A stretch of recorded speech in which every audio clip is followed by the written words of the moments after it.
Before we begin, a quick content warning.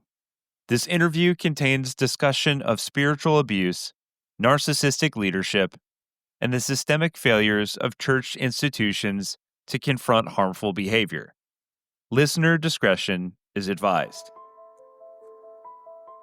Today's episode features the full uncut interview with investigative journalist Rebecca Hopkins of the Roys Report.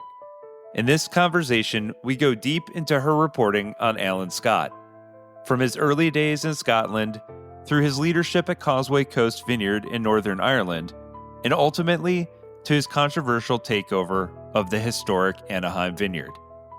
Rebecca walks us through the red flags, the testimony she's gathered, the troubling patterns that emerged, and how the broader structure of the Vineyard movement allowed this kind of leadership to go unchecked. She's covered institutional abuses across the evangelical world, but the story of Alan Scott and the silence that surrounded his rise is one of the most disturbing.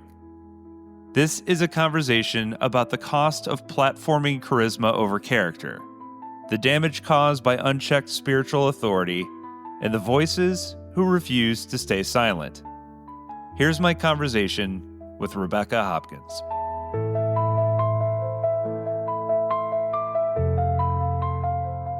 All right, Rebecca Hopkins, thank you so much for coming on the podcast to talk with me today. Yeah, thanks for having me. Absolutely. So before we get started, tell people a little bit about your background and the work that you do with the Roys Report. Yeah, I'm a freelance journalist, primarily work for the Roys Report, but also have done some work for Christianity Today and Daily Beast. And so the work I do for the Roys Report is I do investigative journalism in the area of church abuse. Yeah, and so obviously that's exactly why I asked you if you'd be willing to come on today. Is talking about so the podcast I'm working on right now is kind of looking at predominantly two major events within the Vineyard movement specifically. Obviously, Duluth being one of the big ones, but the other one is one that you've largely covered for the Roys Report, which is the Anaheim situation. So for people who are unfamiliar, tell folks a little bit about. First of all, I think it's important, obviously, to talk about Alan and Catherine Scott, who are the primary folks involved in this story. Who are they? Give people a little background on who they are and where they're from. Yeah, I think some people may have heard of Catherine Scott because she's also a musician, so they may have heard her songs. He's originally from Scotland, but they built a really big mega church in Northern Ireland called Causeway Coast Vineyard. And it's kind of known for, kind of his thing is that he grew up from 6 people to this huge mega church.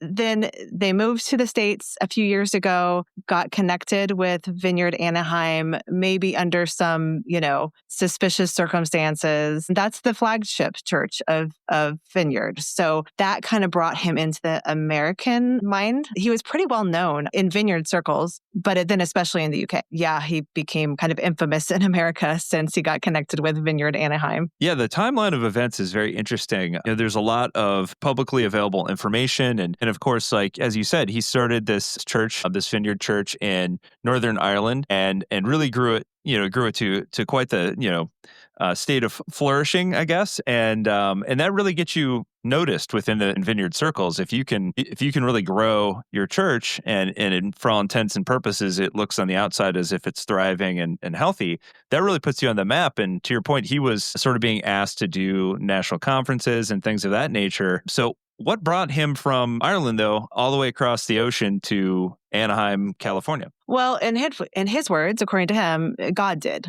The way he puts it is there were 35 to 37 prophecies that he was fulfilling by coming to the States. He left Causeway Coast first. So he leaves Causeway Coast in, let me see what year that was. I think it was 2017. He moves to California without a job to Orange County. He didn't move there to become the pastor of Vineyard Anaheim. In fact, he told a couple people, and this is according to a lawsuit that's been filed, but as you mentioned, it's in the public record. He told 1 or 2 people that he didn't wasn't interested in the job, but he had, connections there. So he starts talking with people there. And then, one of the things that this lawsuit says is that he inquired about the asset Vineyard Anaheim, and it's got like $62 million in assets. It's a very wealthy piece of property, as you can imagine, in Orange County, been there a long time.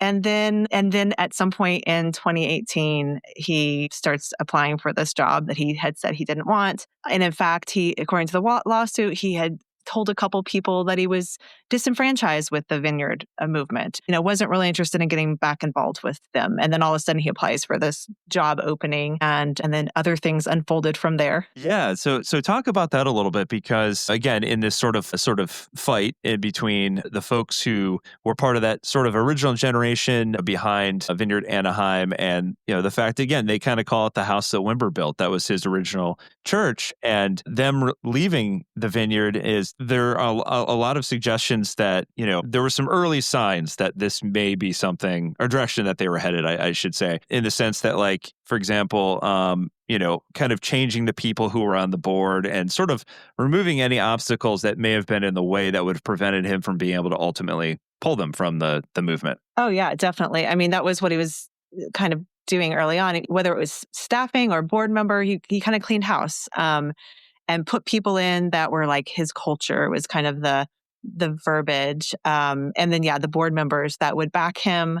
And I think what made people kind of still get on board with him, though, is that, as I understand it, even though this was the flagship Vineyard Church, it, I think, was dwindling a little bit. And so his whole thing was he was going to revive it. So I imagine in people's minds, it's like, well, yeah, you got to make changes if you're going to bring some new life, right? But the changes quickly became toxic, according to some of the staff that worked with him at that time. Yeah, tell people a little bit about, so, like, to go back a little bit, because I think you have to kind of go back to his time in Northern Ireland. In the aftermath, he kind of leaves before the investigation into allegations behind his behavior had even been completed. And so I don't think they even wrapped up that particular investigation for another year or two after he had left. And so talk about sort of the initial allegations that were brought forward, some of the murmurs sort of behind the scenes, ultimately what Causeway ended up doing, which is to hire a third-party firm to come in and kind of investigate it. And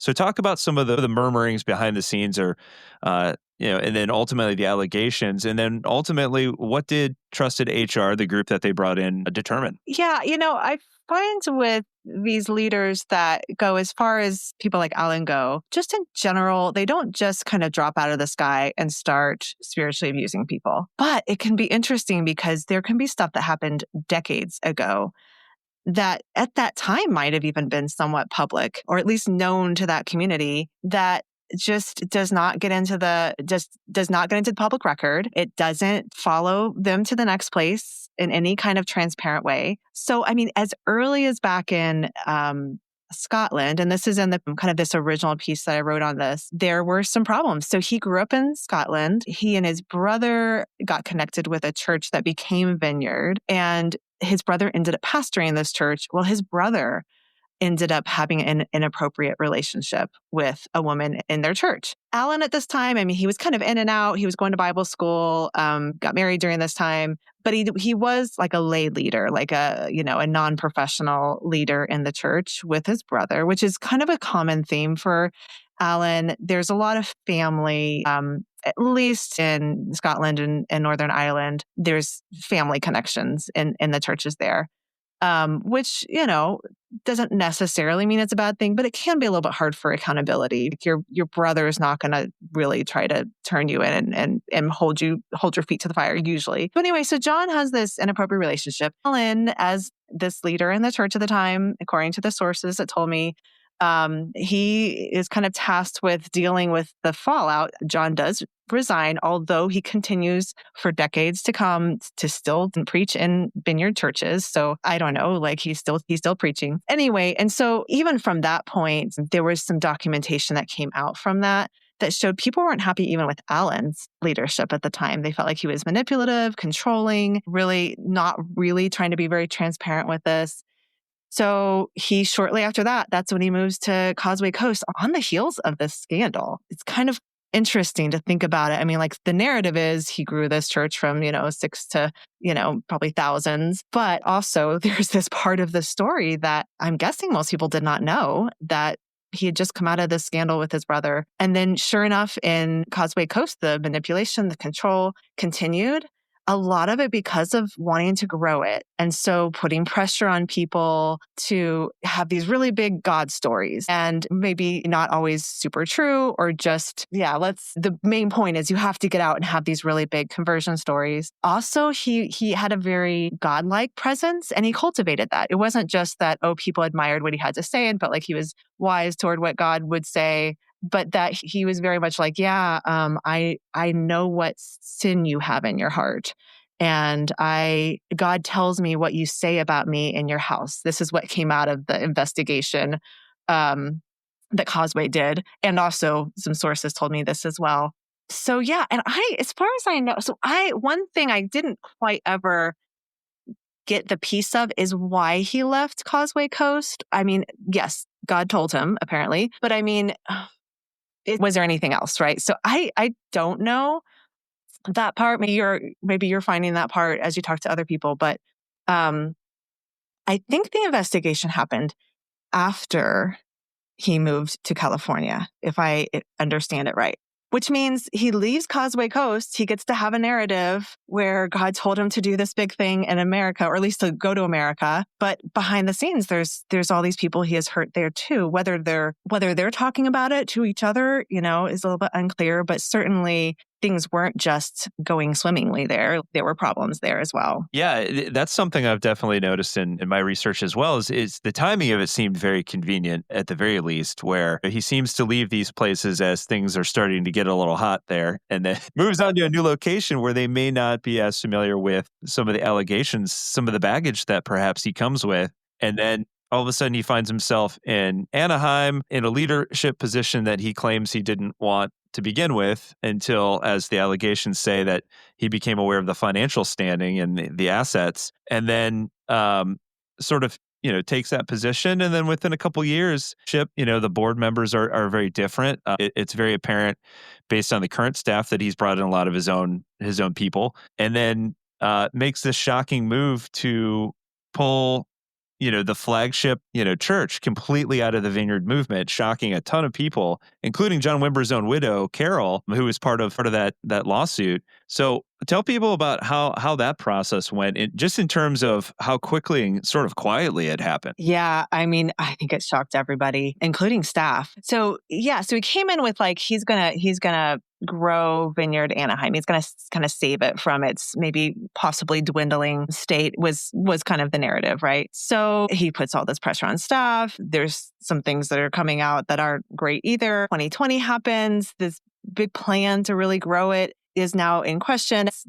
Churches are not doing great as far as numbers. 21, he tells some staff that God has prophesied that in a couple years, the church is going to have 20,000 people in it, like this huge number, right?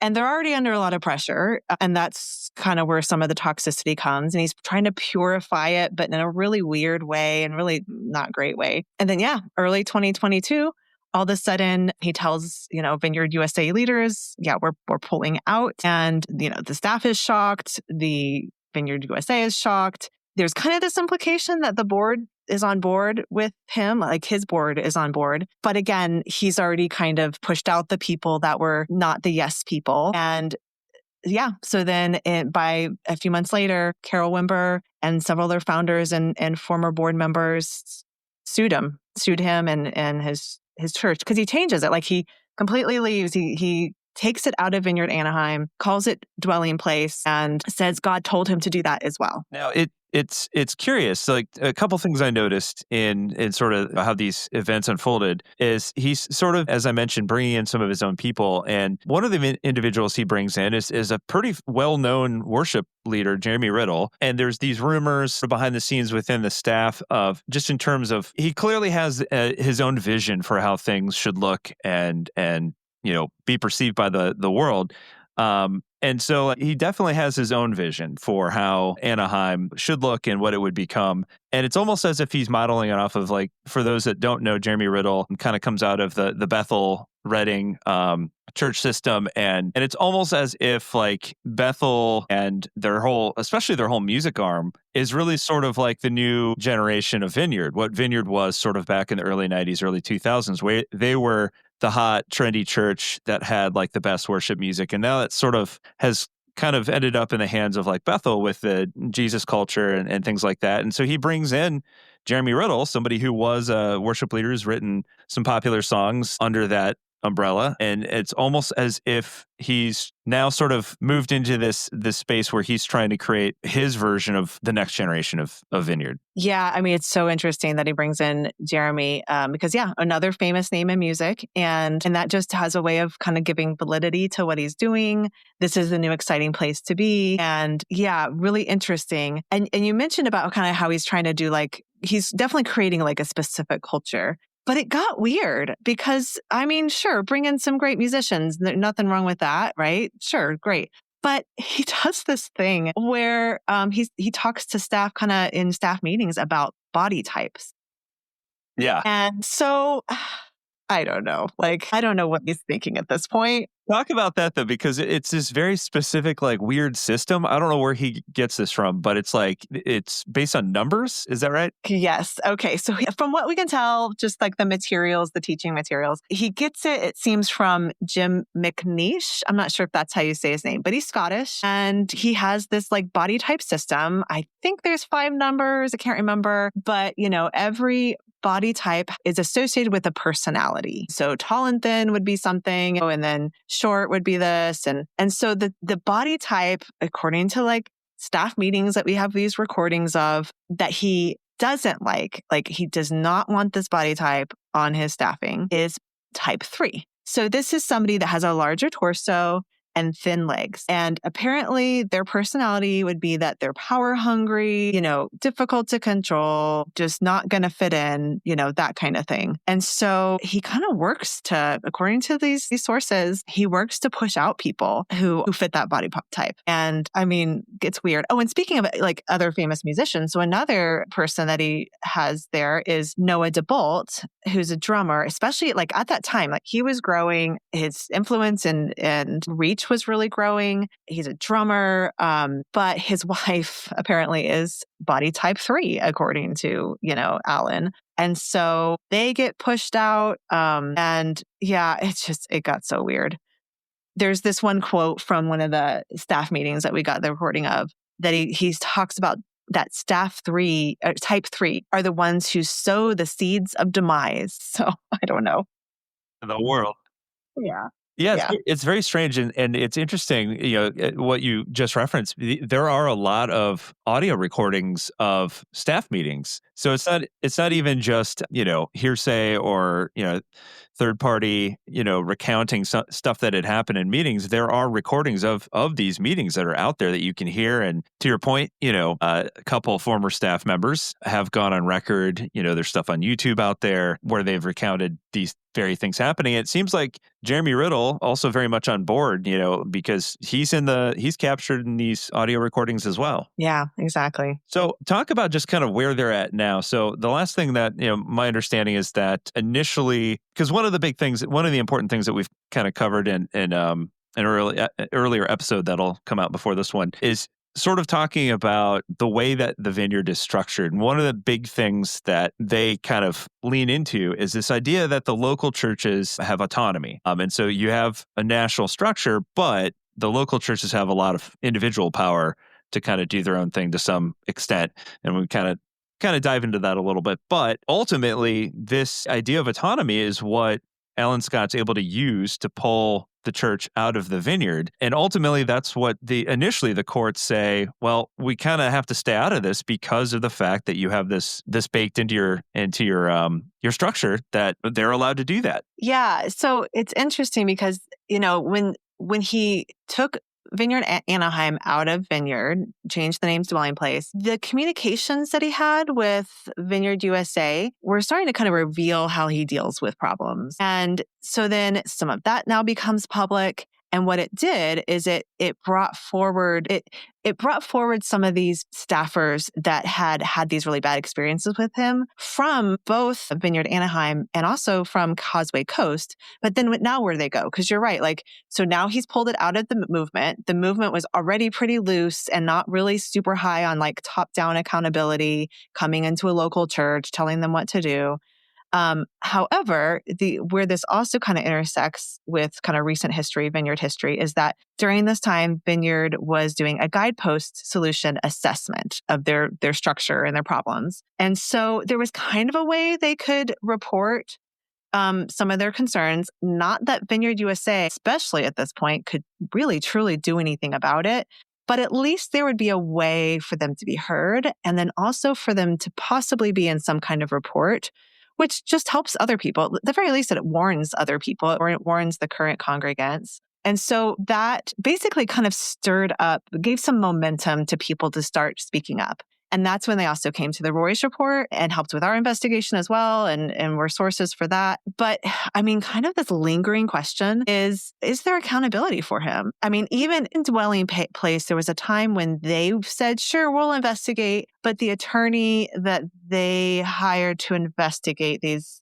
allegations against Alan was the same one that, as I understand it, the same one that was defending him in the lawsuit. So that's tricky. I mean, like, what's the accountability there? So then the sources definitely didn't want to talk to kind of that process, speak to that process. So yeah, it's really difficult for there to be accountability. Having said that, I mean, the reason why we know a lot about this is because people were willing to start speaking up, which is so difficult for them to do because there were a lot of personal connections people had with Vineyard. And so that's always hard to kind of speak up about, the church that your relative started or something. And then same with Causeway Coast. But a lot of just that momentum of on both of these continents, people are now coming forward, really helped kind of push through and get some of the truth of this finally out there, these decades long problems. Yeah, and it's been interesting to see to what extent Vineyard USA, the national entity, has or has not, taken steps based off of, as you said, there's now been 3 different independent reports with 3 different organizations on 2 continents that have come forward with suggestions and with some solid proof at this point based on the number of people they've spoken with that says, hey, there were definitely problems here, years before, this happened that should have been warning signs that, hey, maybe we should have dug a little bit deeper into this guy before we handed him the keys to, the flagship church. And so you've got Trusted HR's report now out of the UK. You've got, as you mentioned, Guidepost report. And then, with the Duluth situation, you've also got Grace, their report as well, that sort of all 3 sort of point towards some structural issues within the Vineyard, especially from the national level. So, out of the folks that you talked to and doing this report, what is your sense from the national perspective of how do we prevent these types of things from happening, and how do we prevent abuse in the church more effectively going forward? Oh, that's a really big question. I feel like there's real answers to this, but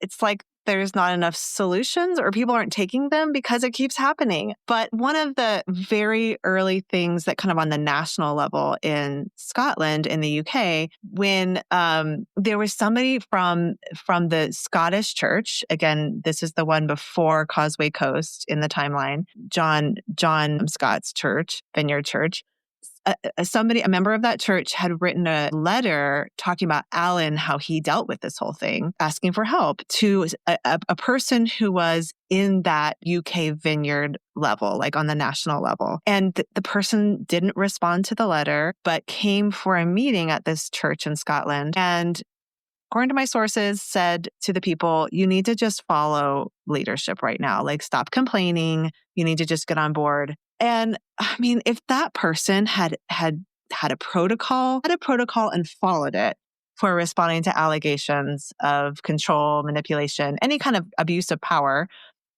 maybe we could have prevented this whole thing. And I imagine there were other opportunities, in the whole timeline when people, if they'd felt safe enough to speak up, or if Vineyard had done a better job of kind of on the national level in the UK, done a better job of really keeping tabs on this situation. I don't know. It's so hard for people just on the human nature level to overcome that thing in their head when they see a successful person. They feel like that person has more integrity, like they can't be the one that's doing the wrong thing. And then the person who is bringing up the concern, there's just this thing where people just feel like, oh, they're just a traitor, they're a complainer, they're a whiner, they're too sensitive. Like, that is the plight of the whistleblower, is they have this piece of the truth that organizations really need to be able to be healthy organizations. And it's so, like, I don't know, people just don't believe them, especially in places of power.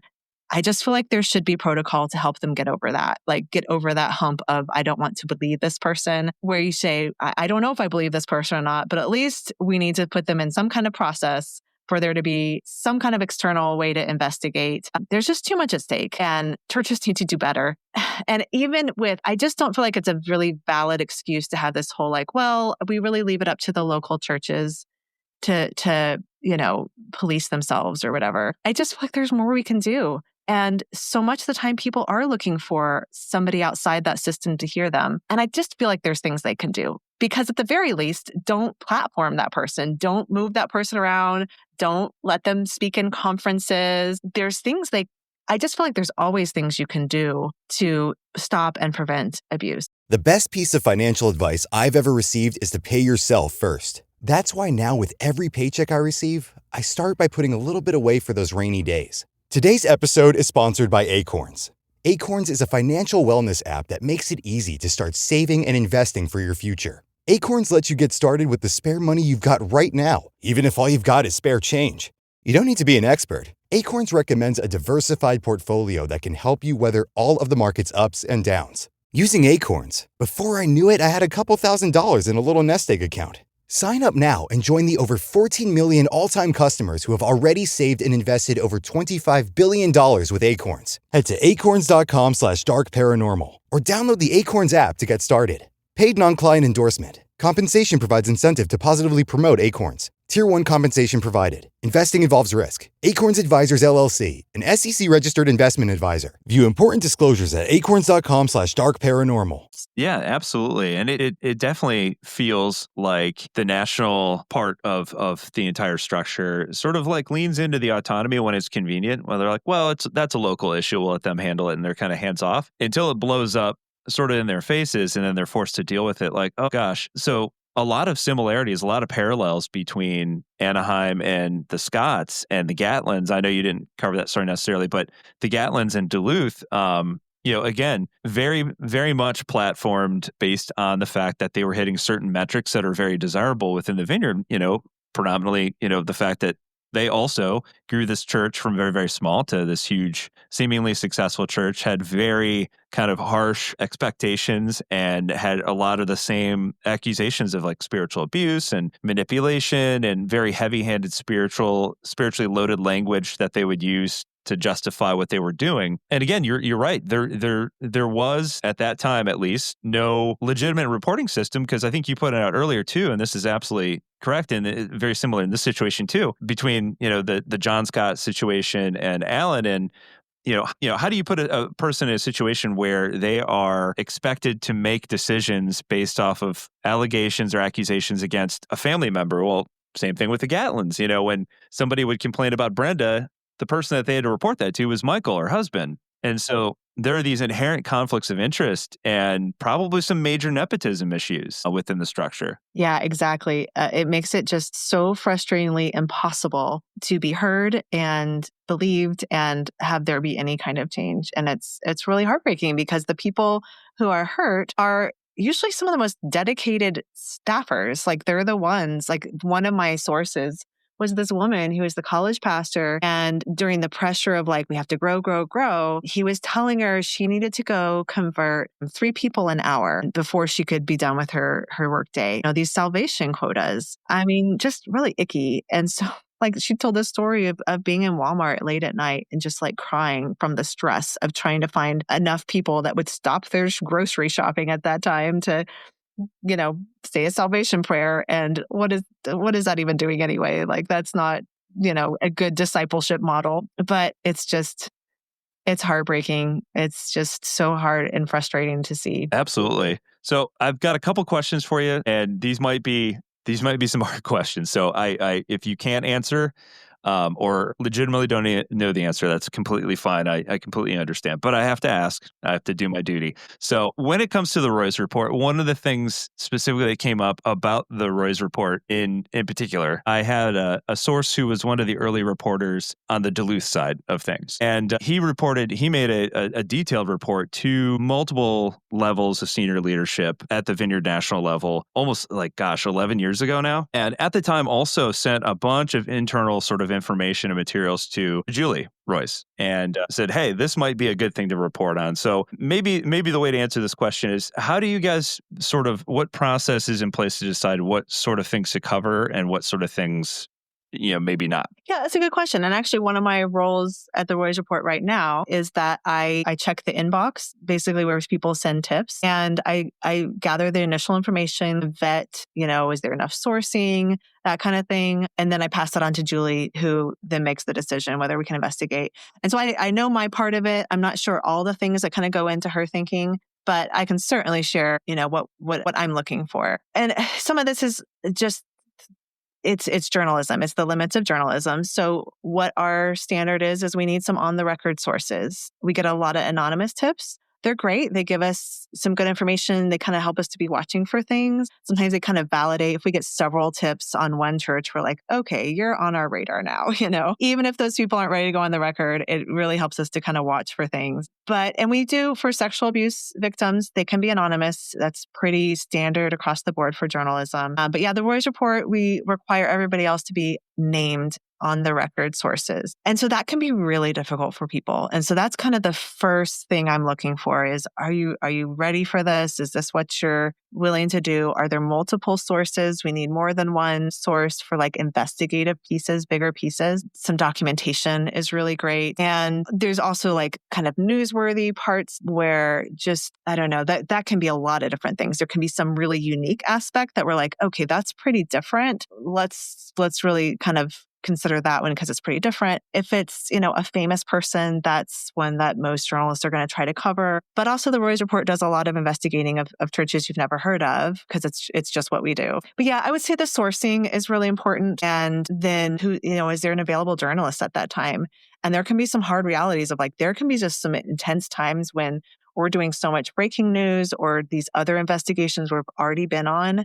And we're all completely tied up. The journalists are just tied up. And so we just can't, take on a new investigation. And that is, I would say, kind of today's reality. And the Roy's Report is fairly new. I think maybe 2019 was when she first started doing this specific kind of journalism. But there's been a lot of growth of just what we've been able to cover and staffing, although we're still a pretty small team. I think only Julie is the only full-time person. The rest of us are freelancers and contract workers. And, I'm just part-time, so I can only do so much.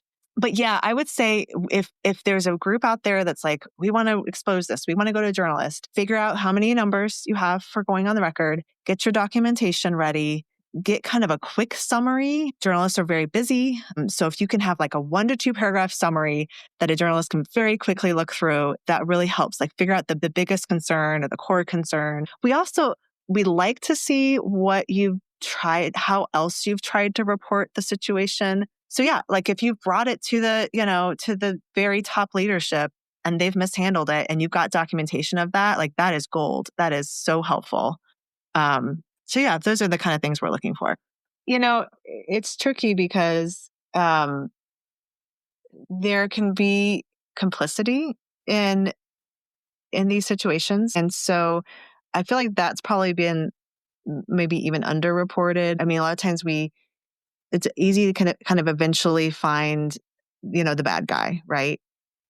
But then everybody kind of wants to pull away and be like, oh, we had no idea. We didn't know. Oh, But a lot of times they did know at least some red flags and some initial reports. And also it's possible they've contributed to a systemic problem that has allowed that particular quality. If you are in a denomination where numbers is your metric for success and you've cultivated that mindset, and then you have a pastor comes in and kind of takes it to, the nth degree where he'll just run, throw people under the bus for the sake of numbers success. Well, it's probably not just that guy, right? He's been supported in that mindset and in that process. And that's that kind of work, though, the culture work, I guess, it's a lot harder to do. It's a lot harder to change. I feel like that's where the really important change happens. And that's where the change that a lot of whistleblowers would love to see happen. Like, please just get to the foundational stuff. Please don't just get rid of this one guy,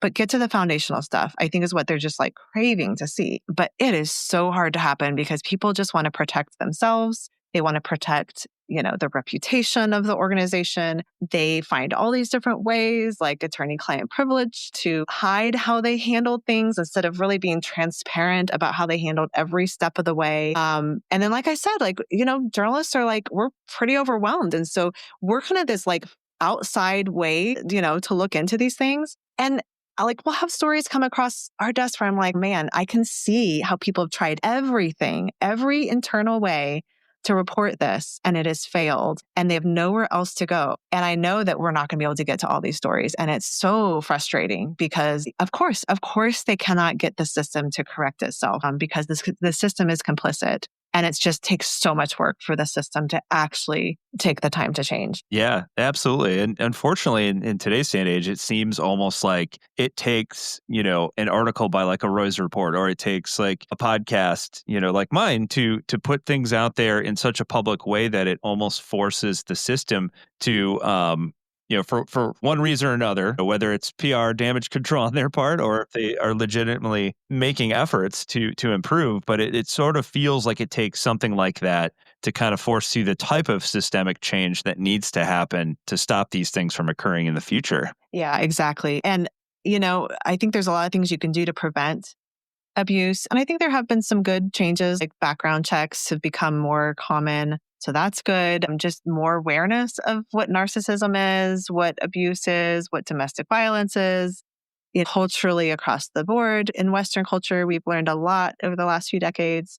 I feel like there's always a way for an abuser, an offender, though, to find some other way around things. That's why, like, one of my big things is you have to be willing to listen to the people on the ground who are seeing it or experiencing it, those whistleblowers. Like, that has to be part of your prevention process, not just your response, but your prevention, because that's the only way. I feel like that's your most consistent way to prevent future abuse is you got to listen to those early people blowing that whistle because they're seeing stuff that you're not seeing. And if you can listen to them, you can prevent more of that. But man, they are made the problem. They are considered a threat in so many cases. And these denominations and church movements, they're just shooting themselves in the foot with this by not listening. I guess that would be my one thing. I'm like, please just listen to these people. They're telling you something you need to hear. Yeah, and it feels like the solution, in a lot of ways. It's funny. My daytime job is I work in the corporate world for a huge bank, and a lot of the ways in which and this is by no means exclusive to the vineyard by any stretch.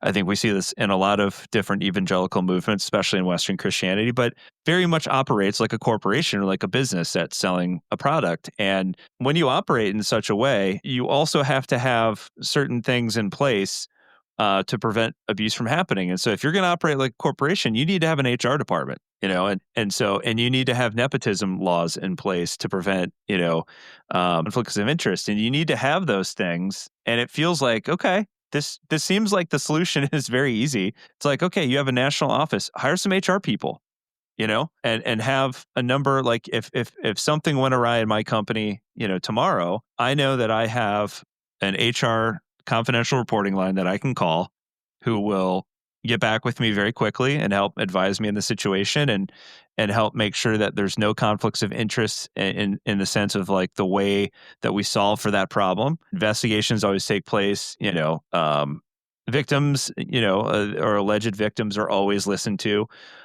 It's that. So it seems like that would be the very easy way to go. And yet we don't see churches doing that. Yeah. It's an interesting, there's almost like a couple different skill sets. And I'm a strong church going Christian, still involved in my church. And yet I'm very okay with saying there's a lot of weak spots in Christianity. I think one of them is that, we're family and all you have to do is kind of call the card and kind of explain things away with God told me to do this, or this is why I'm doing this. Where, yeah, I think a lot of times the corporate world can do better at this, but our weak spots are just, it's what makes us so warm and accessible that we can kind of come in and be part of a community, but there's just not the safeguards in place because we just, I think we don't appreciate the evil of abuse. We're pretty naive to it. And then also because we're all just kind of a big family, boundaries are a lot trickier. Like there's just not as strong of boundaries. They're kind of even looked down upon. It's really tricky for like people who work for a church because that's their employer, but also their boss might be their spiritual father as well. I mean, that's just that's some weird stuff. How do you navigate that? That's just a lot of like dual relationship kinds of things that you wouldn't get in like kind of a normal job or a normal volunteer situation and that kind of thing. Yeah, absolutely. Well, you're awesome, Rebecca. I really appreciate your time. You do great work. Like I said, when we first started chatting, I really appreciate your reporting on this. It was super, super helpful to me, and just what you guys are doing is super important in a situation where a lot of times victims don't have someone to be a voice for them, and so the work that you do is massively important. And again, I just appreciate you spending some time and helping put this story together. Well, I appreciate that. Thank you so much. And journalists are only as good as their sources. They're the ones who are the really brave ones. We're honored to get to be a part of exposing these stories. But I just, every day I'm just so glad to see the courage of whistleblowers, and it gives me courage then to also, be part of the exposing it as well. Absolutely. Well, thank you so much, Rebecca, and just appreciate the work you do and keep at it. Thanks so much.